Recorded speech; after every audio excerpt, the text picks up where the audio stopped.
Okay, Julie, we are here at Echter's in Arvada, and fantastic. So I'm just blown away at the scale of this. It's Yeah. a huge place.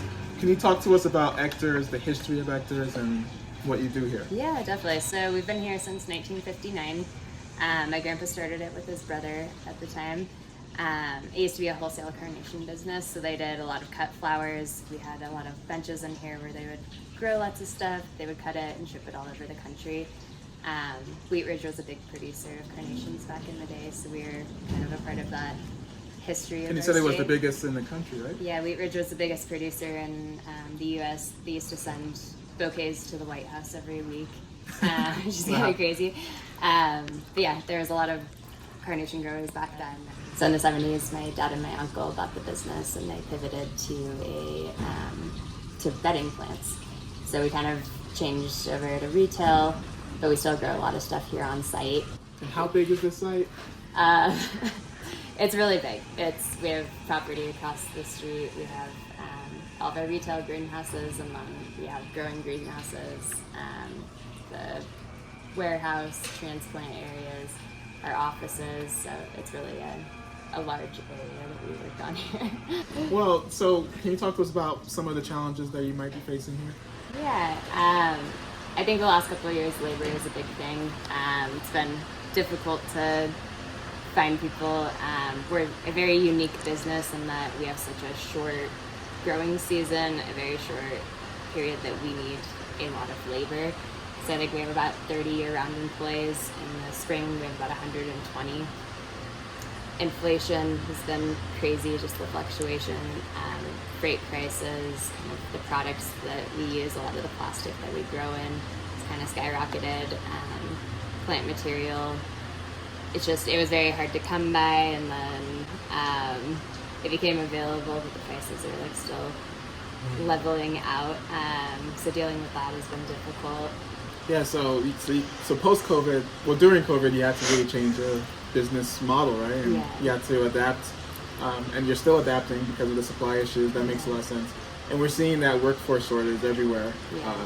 So how you're dealing with that is just how are you doing it? It was adapt or die.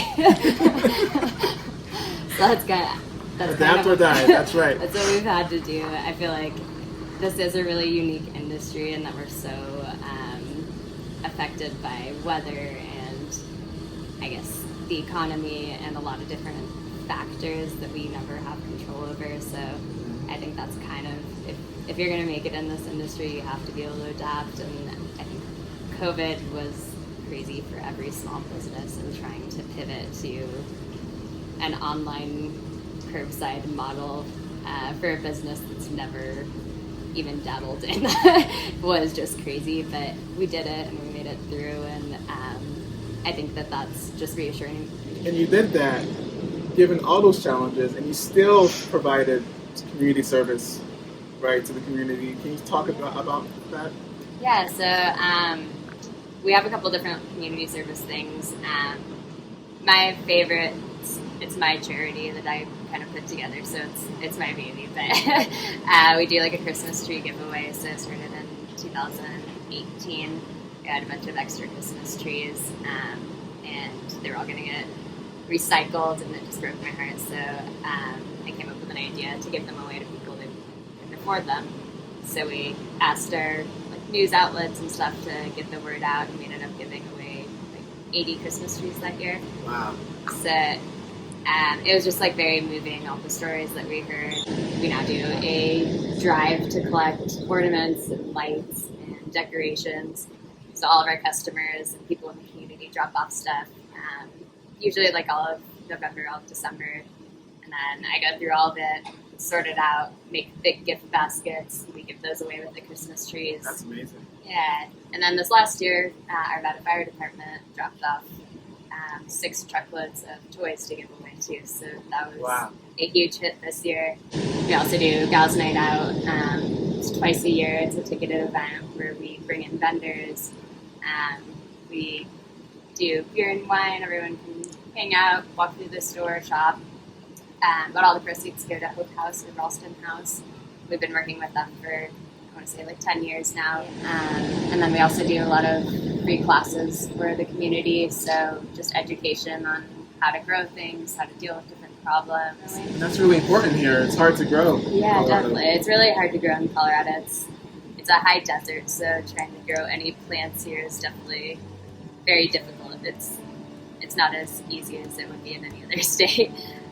So we try to provide a lot of education around it. We want people to be successful. We want their plants to flourish and not die. We want them to come back because they're enjoying it, not because their stuff is dying. Our motto is because life should be beautiful. We want everyone to be able to enjoy the beauty of plants. So we try really hard to educate people.